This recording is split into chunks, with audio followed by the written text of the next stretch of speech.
도종환 시인의 담쟁이라고 하는 시가 있습니다.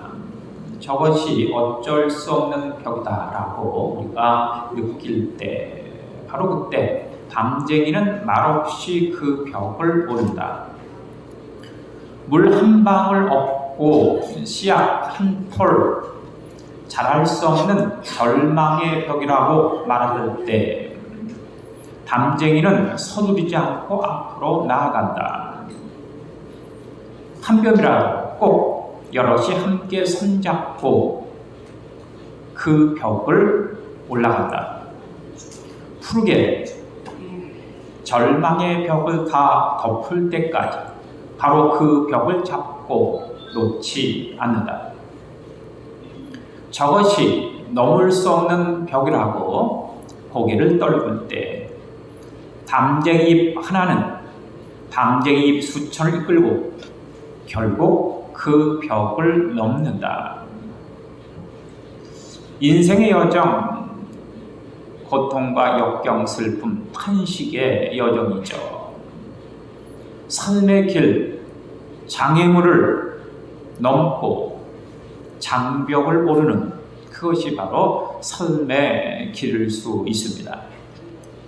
하지만 하나님의 택정, 예수의 구속, 성령 인침받은 주님의 자녀, 백성, 일꾼된 우리들, 여러분들에게는 모든 고난과 역경, 아픔을 딛고 장벽을 헤치고 혹은 장애물을 통과하는 놀라운 권능이 밝히 나타나게 됩니다. 마치 담쟁이 너울처럼 말이죠.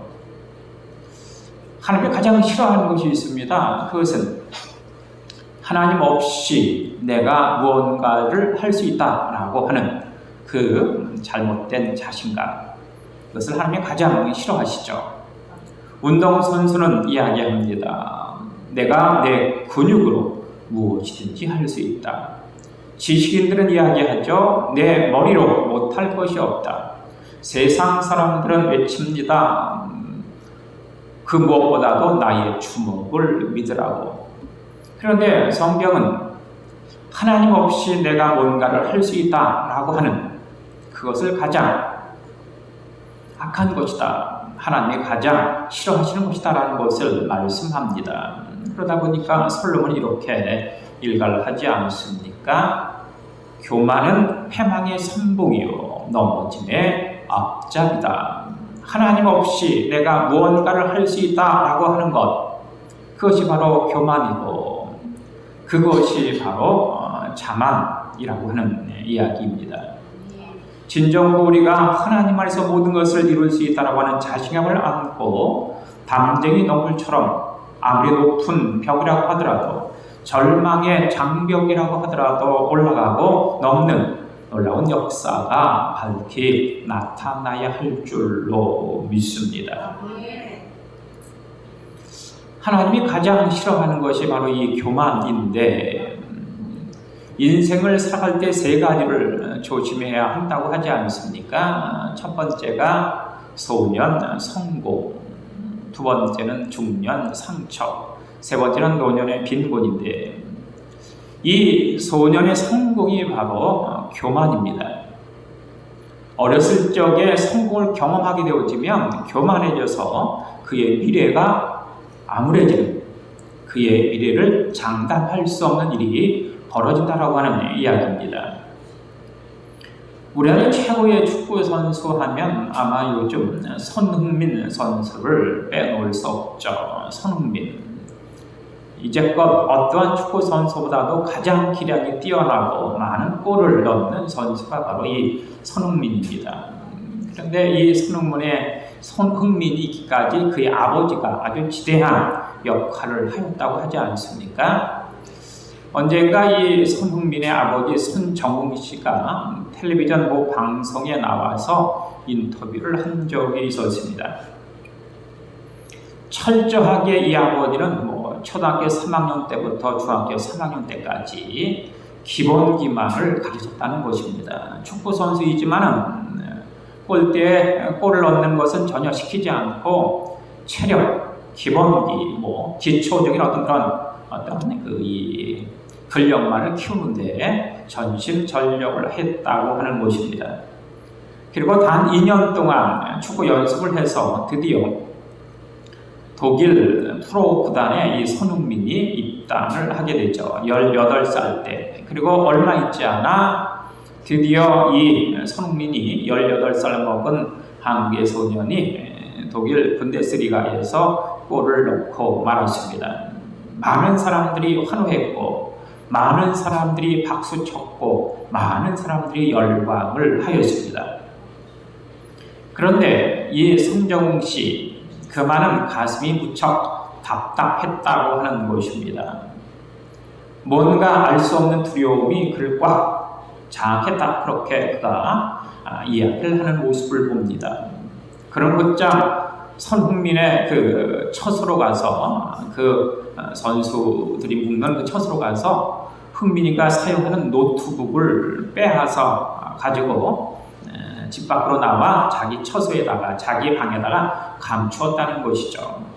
왜냐하면 손흥민이가 자기가 골을 넣은 모습을 보면서 교만과 자만과 기고만장에 빠지지 않기를 바랐기 때문에, 나도 이제는 됐어, 이만하면 나는 기량이 뛰어난 축구 선수야 라고 하는 그런 교만과 자만에 빠져서 그의 미래가 망치는 그런 일을 범치 않게 하기 위해서, 그 경기를 보지 못하게 하기 위해서 노트북을 빼앗아 다 감추었다, 이렇게 그가 이야기를 하고 있습니다.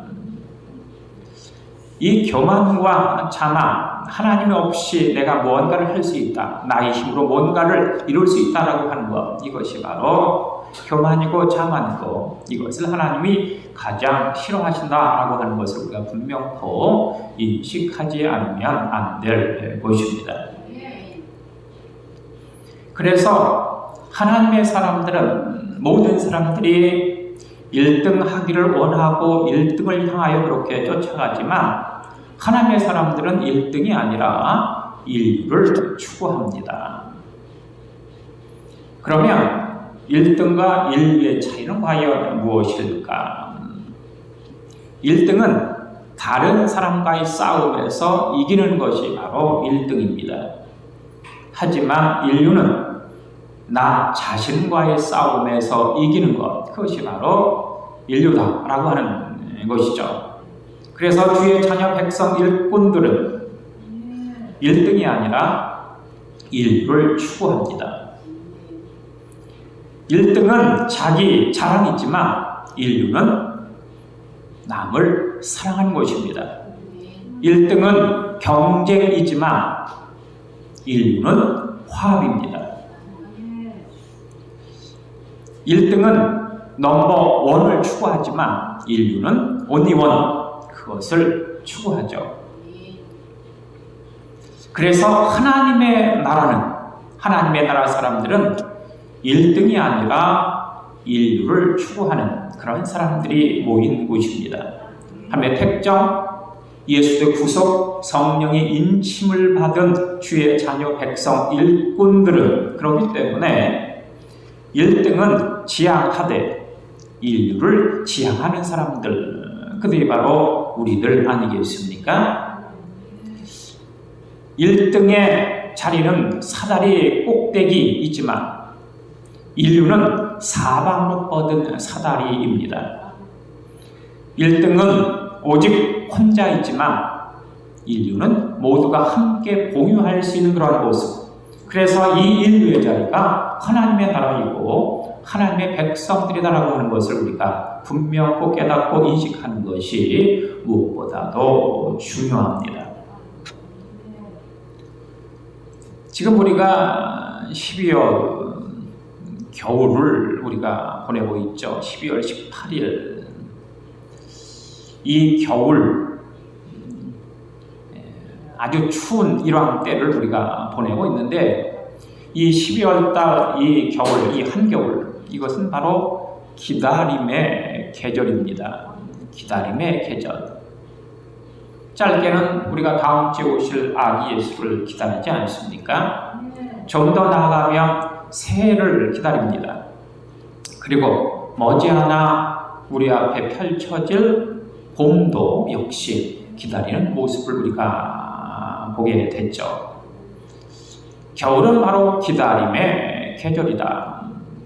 이 기다림의 계절을 동면하는 동물들이 있습니다. 깊은 불 속에 들어가서 잠을 청합니다. 새봄이 올 때까지. 하나님께서 온 우주 만물을 창조하여 주시고 이 온 우주 만물을 통치하시고 다스리실 때 그 방법이 하나 있는데, 질서 혹은 화합과 조화를 이루는 이 통치와 다스림의 방법이 있는데, 그것이 바로 리듬입니다. 리듬, 율동. 봄, 여름, 가을, 겨울이라고 하는 리듬. 이 사계절의 리듬. 봄이 되면 우리가 씨를 뿌리고, 여름에는 이 곡식이 자라고, 가을에는 결실하고, 그리고 겨울에는 다시금 봄을 기다리는 이 리듬. 이 리듬을 타야 역동적이고 활력적인 질서가 잡히게 됩니다. 우리가 노래할 때 반드시 필요한 것이 바로 이 쉼표 아니겠습니까? 쉼이라고 하는 것. 어찌 쉬지 않고 노래할 수 있겠습니까? 쉬지 않고 노래한다면 아마 숨이 막혀 죽고 말 것입니다. 춤을 출 때 역시도 이 쉼, 멈춤이 필요합니다. 이 멈춤이 없이 어찌 춤이 이어질 수 있겠습니까? 이 쉼과 멈춤, 이것이 바로 리듬이고 율동인데, 이것을 통해서 화합이 이루어지고 질서가 이루어지고 역동적이고 활력적인 아름다운 작품이 만들어지게 됩니다. 하나님께서는 이 질서, 멈춤과 쉼이라고 하는 것을 통해서 온 우주 만물을 이끄시고 인도하시고 또한 통치하시는 것을 우리가 잘 알 수가 있습니다. 이 쉼이라고 하는 것, 그것은 곧 멈춤이고 그것은 곧 기다림인데, 사람들은 이 쉼과 멈춤과 기다림을 잘 하지 못합니다. 왜냐하면 이 쉼표와 마침표가 잘 구분이 되어지지를 않기 때문입니다. 쉼표, 멈춤이라고 하는 것, 다시 시작하는 기회가 있는 것인데, 사람들은 그 쉼표와 그 멈춤이 끝이냐 마무리냐 착각을 함으로 말미암아 탄식하고 절망하고 좌절하게 됩니다. 이 쉼과 멈춤, 그렇기 때문에 이 오래 참는다라고 하는 것은 사람으로서는 잘 하지 못하는 것 같습니다. 그래서 성경의 열매 속에 이 오래 참음이 포함이 되어지지 않습니까? 사랑과 희락과 화평, 오래 참음, 자비, 양선, 온유, 충성, 절제. 성의 열매 네 번째가 바로 오래 참음의 열매입니다. 사람들이 오래 참음을 잘 할 수 없기 때문에 성의 역사가 있어야 된다라고 하는 것이고, 이 오래 참음을 영어로 long spurning이라고 그렇게 해석을 하고 있습니다. 길게 아파하는 것, 오래 참음이 길게 아파하는 것. 그렇기 때문에 사람들은 이 오래 참음을 잘 하지 못하지만, 이 참음이 있어야 진정고 앞으로 나가고 성장 발전하는 놀라운 권한 능력 역사가 나타날 수 있다라고 하는 사실입니다. 공장에서 한꺼번에 많은 물건들을 막 찍어내는 경우도 있지만, 살아있다고 하는 것, 생명이 있다고 하는 것, 뭔가 살아 숨쉬는 것들은 이 기다림과 멈춤과 쉼이라고 하는 것이 필요하죠. 참고 견디고 인내하는 것이 필요합니다. 나무가 성장하고 자라기 위해서는 봄, 여름, 가을, 겨울이라는 이 사계절 통과함으로 조금씩 자라고 성장을 하지 않습니까? 또한 어머니가 뱃속에 아기를 잉태하였을 때 꼬박 10달을 기다립니다. 10달을 채우지 않고 나온 아기가 있다면 그는 10달을 채우기 위해서 인큐베이터 안에 의료시설의 도움을 받지 않으면 안 되는 것입니다. 어머니가 위대한 것은 10달 동안 참고 견디고 인내함으로 아기를 키우고 그렇게 사랑으로 기다리는 그 모습이 있기 때문에 바로 어머니가 위대한 것이죠. 참고 견디고 인내하면서 사랑하는 그것이 바로 진정한 하나님의 아름다운 모습이다. 하나님의 성숙이다. 하나님의 완전이다. 이렇게 우리는 이야기를 하는 것입니다. 즉 기다림이라고 하는 것은 바로 사랑이다. 그래서 사도 바울은 고린도전서 13장에서 사랑을 이렇게 정의하고 있지 않습니까? 내가 사람의 방언과 천사의 말을 할지라도 사랑이 없으면 소리나는 무리와 울리는 괭가리가 되고, 내가 예언하는 능이 있어 모든 비밀과 지식을 알고 또 산을 옮길 만한 믿음이 있을지라도 사랑이 없으면 아무것도 아니요. 내가 내 가진 모든 것으로 구제하고 내 몸을 내어주어 불사르게 할지라도 사랑이 없으면 내게 아무 유익이 없느니라. 사랑을 오래 참고 사랑을 온유하며 사랑은 자랑하지 아니하며 시기하지 아니하며 교만하지 아니하며 사랑은 무례히 행치 아니하고 자기 유익을 구치 아니하며 사랑은 성내지 아니하며 악한 말을 하지 아니하며 불을 기뻐하지 아니하고 진리와 함께 기뻐하며 모든 것을 참으며 모든 것을 믿으며 모든 것을 바라며 모든 것을 견디느니라. 사랑은 언제까지든지 끊어지지 아니하되 예언도 패하고 방언도 그치고 지식도 패하리라. 우리가 지금은 부분적으로 알고 부분적으로 예언하니 온전한 것이 올 때는 부분적인 것들이 패하리라. 내가 어렸을 적에는 말하는 것이 어린아이 같고 생각하는 것이 어린아이 같고 행동하는 것이 어린아이와 같다가 장성한 후에는 어린아이의 일을 버렸노라.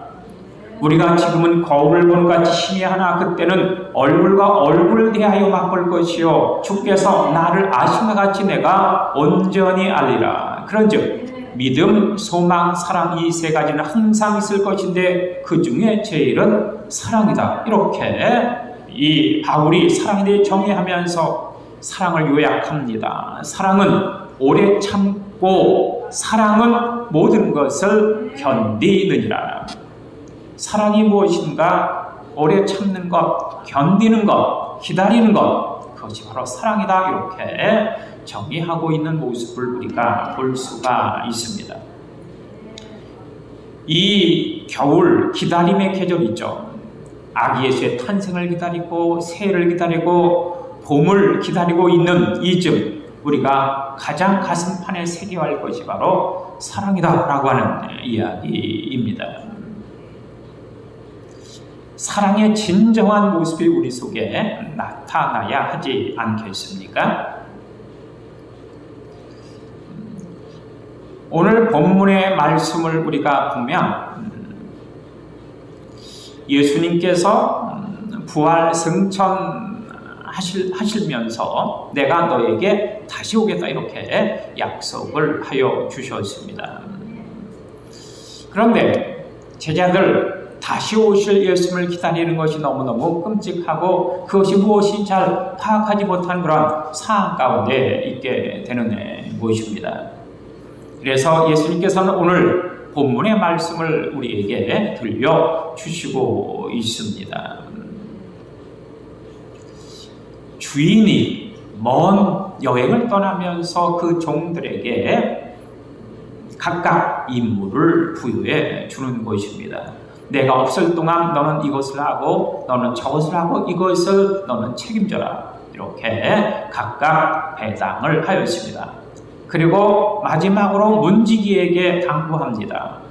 문지기야, 너에게 한 가지 당부할 것이 있다. 부탁할 것이 있다. 꼭 지켜야 할 것이 있다. 그것은 너는 깨어 있어라. 이렇게 말씀한 것을 우리가 볼 수가 있습니다. 깨어 있어라 라고 하는 사실이죠. 이 문지기라고 하는 것, 군대로 보면 초병이죠. 그리고 최전방을 지키는 경비병을 의미합니다. 큰 집 같은 경우에는 이 대문을 통과하고 골목을 통과하고 나면 그 안에 넓은 집이 있고 그 안에 가족들이, 종들이, 모든 식구들이 함께 살게 되죠. 이 문지기가 문을 잘 지켜야 그 집안의 모든 사람들이 아주 평안하게 행복하게 기쁘게 생활할 수가 있는 곳입니다. 그래서 군대적으로 보아도 작전에 실패한 지휘관은 용서받을 수 있어도 경비에 실패한 지휘관은 용서받지 못한다라고 하는 그런 말이 있지 않습니까? 이 경비, 문지기가 잘못하면 온 집안 사람들, 온 나라가 결국 망하고 엄청난 고난을 겪기 때문입니다. 이 주인이 문지기에게 부탁하였습니다. 깨어 있어라.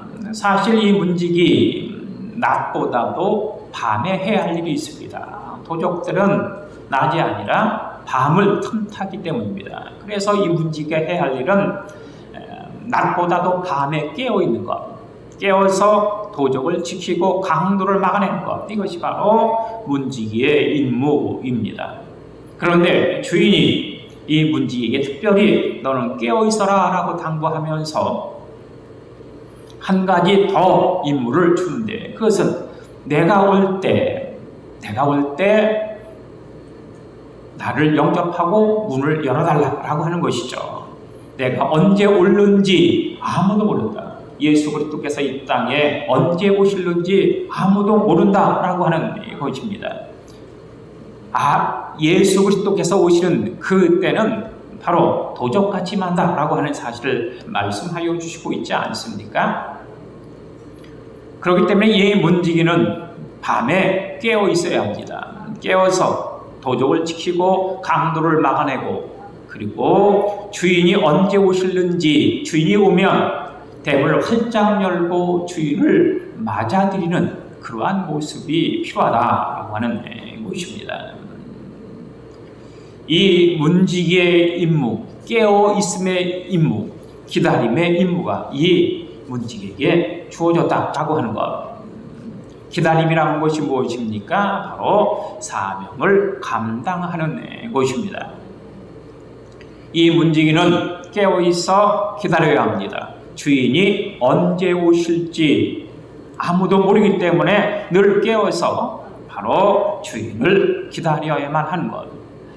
우리는 지금 아기 예수의 탄생을 기다리고 있습니다. 하지만 우리는 이때만 예수님을 기다린 것이 아니라 예수님께서 부활 승천하신 후에 너희가 본 그대로 다시 오겠다라고 약속하였기 때문에 바로 부활 승천 이후 계속 예수 그리스도를 기다려 왔습니다.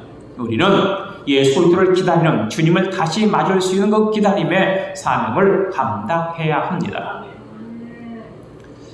아기 예수가 오실 때 동방 박사들이 등장을 합니다. 이방 나라 땅에서 이들은 하늘을 보면서 연구하고 관찰하고 공부하는 그러한 사람들이 바로 이 동방 박사들 아니었습니까?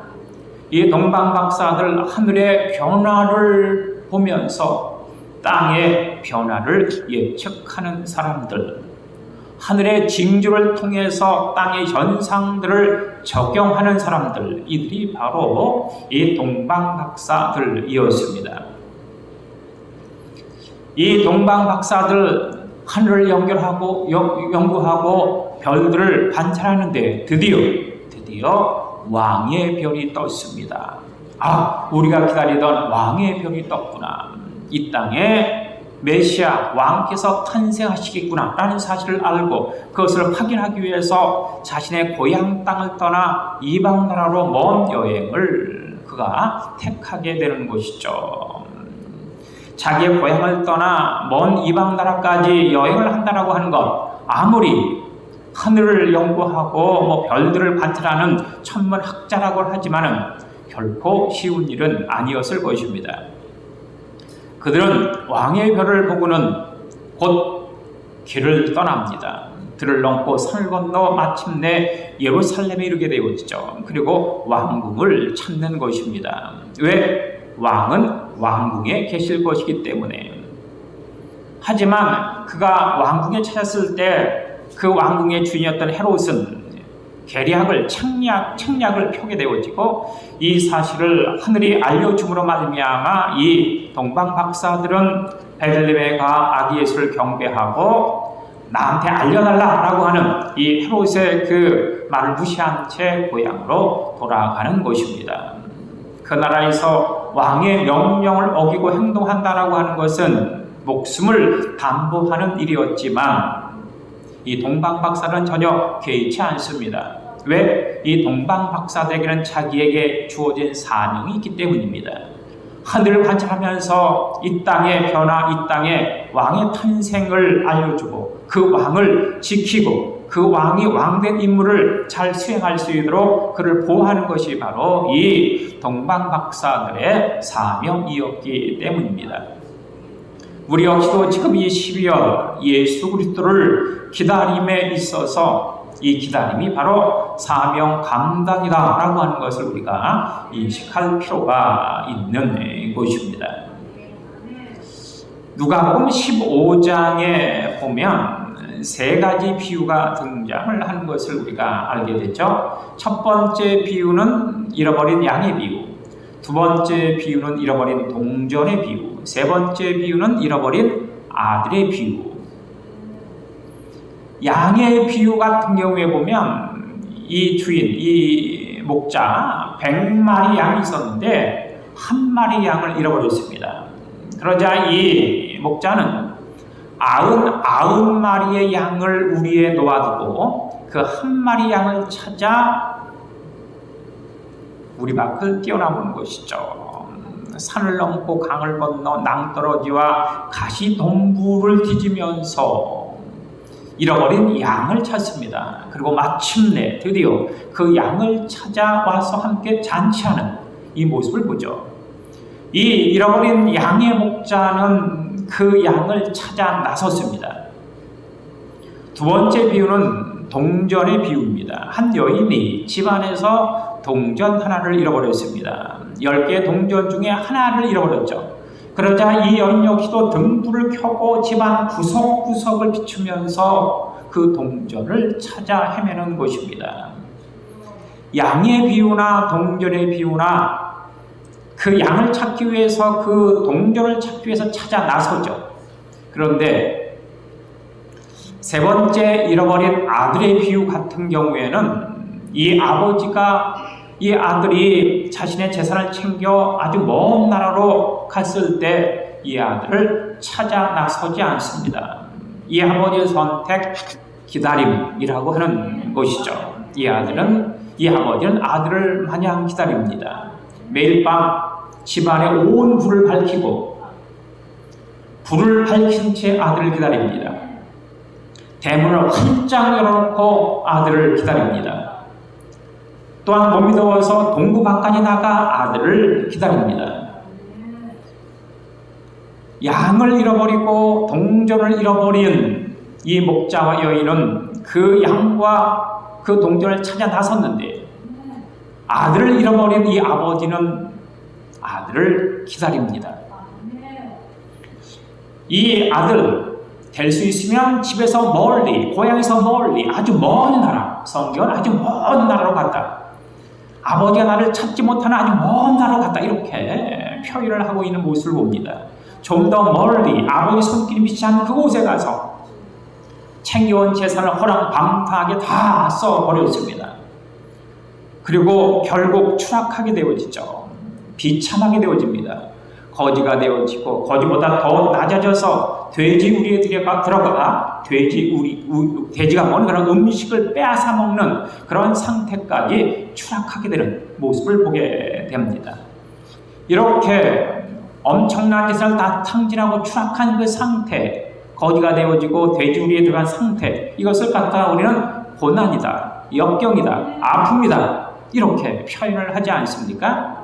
그런데 이상한 것은 이 고난과 아픔과 이 탄식이 바로 기회가 되어지고 변화의 혹은 반전의 계기가 되어진다라고 하는 것입니다. 재산을 다 탕진하기 전까지는 아버지의 집에서 좀 더 멀리 떨어져야지라고 생각했지만 그가 추락함으로 말미암아 돼지 우리에 들어갔을 때 그는 비로소 아버지 집을 생각합니다. 아버지를 떠올리는 것이죠. 아버지 집에는 종들도 배불리 먹는데 나는 이곳에서 이 돼지우리 속에서 주려 죽는구나 라고 하는 걸 깨닫게 됩니다. 반전의 역사가 나타나는 것이죠. 그래서 성경은 우리에게 이야기하기를 고난과 역경과 아픔은 축복을 싼 보약이다 이렇게 표현을 하는 모습을 우리가 봅니다. 내가 아버지 재산을 다 탕진했기 때문에 아버지의 아들로 받아달라고 하는 것은 염치가 없는 일이고 다만 아버지의 종으로서 달라고 그렇게 부탁을 해야지라고 하면서 이 아들이 돌아오게 되죠. 이 아들은 염치가 없기 때문에 고개를 들지 못합니다. 고개를 숙이고 터벅터벅 걸어오는데 아버지는 동밖에서 아들이 언제 오나 기다리다가 이 아들을 먼저 발견하게 되는 것입니다. 이 아들을 먼저 발견한 아버지 아들에게 달려가 아들을 이렇게 끌어안고 아들을 집으로 데려다가 목욕시키고 새 옷을 입히고 새 신발을 신기고 가락지를 끼우고 살찐 송아지를 잡아 잔치를 벌이는 것입니다. 아버지는 아들을 기다리다가 아들이 왔을 때 아들을 책망하고 징계하고 아들을 야단치지 않았습니다. 그를 품어주었습니다. 그를 용서해 준 것이다. 기다림은 곧 용서라고 하는 것. 아버지는 알고 있었습니다. 이 아들이 실패할 것을, 추락할 것을, 그가 엄청난 비참한 상태에 빠질 것을 알고 있었습니다. 그래서 찾아가지 않고 그때까지 기다리는 것이죠. 하지만 이 아들의 실패와 이 아들의 추락이 결코 끝이 아니다. 왜? 아버지가 있기 때문에 그에게는 이 실패와 추락을 통해서 좀 더 성장, 발전, 성숙할 것이다 라고 하는 그런 어떤 기회를 이 아버지가 보고 있었기 때문에 아버지는 집에서 그렇게 기다린 것이죠. 기다림이라고 하는 것은 바로 용서입니다.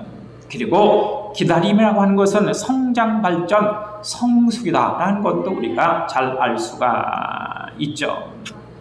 지금 이 12월 달 이 겨울 우리가 기다림의 계절을 우리가 맞이하였는데 아기 예수의 탄생을 기다리고 새해를 기다리고 새봄을 기다리고 다시 오실 예수님을 기다리는 이 시점에 이 기다림의 의미가 무엇인지를 깨닫는 것이 아주 중요하지 않겠습니까?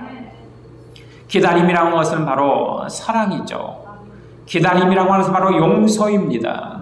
기다림이라고 하는 것은 성장이고 성숙이며 또한 기다림이라고 하는 것은 이 동방박사들처럼 사명을 감당하는 것이고 문지기처럼 가장 먼저 주인이 오실 때 문을 열어주는 그 소명을 감당하는 일이다라고 하는 사실을 우리가 분명코 인식하면서 이 기다림의 계절 속에 진정한 아름다운 승리자가 되어주시기를 사명 감당자가 되어주시기를 간절히 주의 이름으로 축원합니다.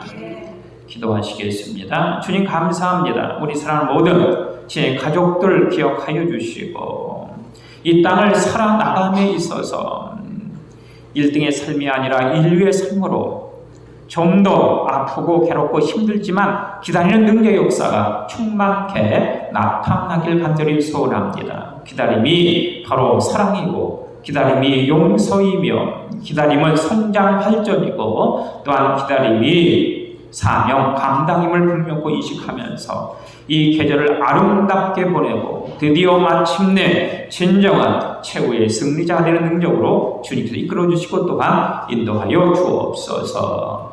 예수님 이름으로 기도합니다. 아멘. 우리 찬송가 217장 부르시면서 기도하시겠습니다.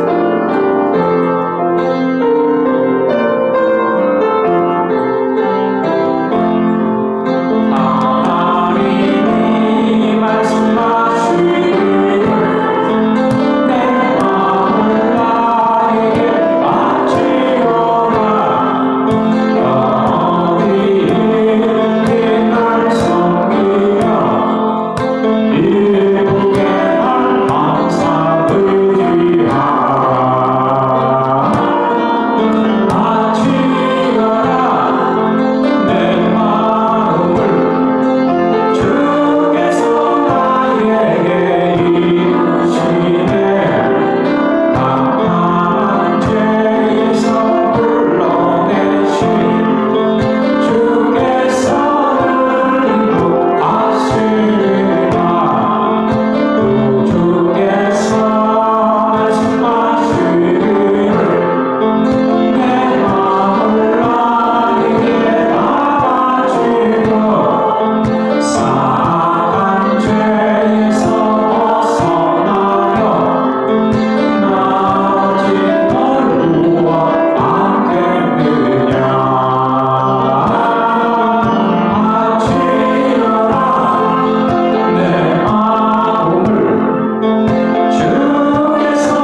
언제든지 가난한 자가 그치지 아니하겠으므로 내가 네게 명하여 이르노니 너는 반드시 내 곁에 형제의 곤란한 자의 궁핍한 그 모습을 향해서 너의 손을 펼치니라. 저희 기도에 응답이 되오시는 아버지 하나님, 이 시간 우리의 주의 달려나와 예배하면서 귀한 예물 드리오니 기뻐 받아주시고 흠양하여 주옵소서. 정선 권사님, 하지수 권사님, 강훈 권사님 11조 예물을 드립니다. 이 예물 가운데 함께하시고 주의 크신 권한 능력으로 온전케 역사해 주시고 갚아 주옵소서. 각자의 감사의 제목을 담아 감사의 예물을 드립니다. 주님 주신 은혜에 감사드립니다. 하나님 아버지 감사합니다. 강건케 하여 주옵소서. 우리 유경 목사 함께 하시고 건강으로 지켜주실 줄로 확신합니다. 하나님 감사합니다. 하나님 모든 영광 받아 주옵소서. 주의 돌보시 인도와 가운데 받을 간절히 소원합니다. 또한 주님 앞에 주일하고 건축헌금 속현금 1,000번 예물 순경금도 드리오니 이 모든 것이 주님께서 기뻐 받아 흠양하심으로 놀라운 능력과 영광으로 주님께 부어주시고 친히 역사하여 주옵소서. 예수님 이름으로 기도합니다. 아멘.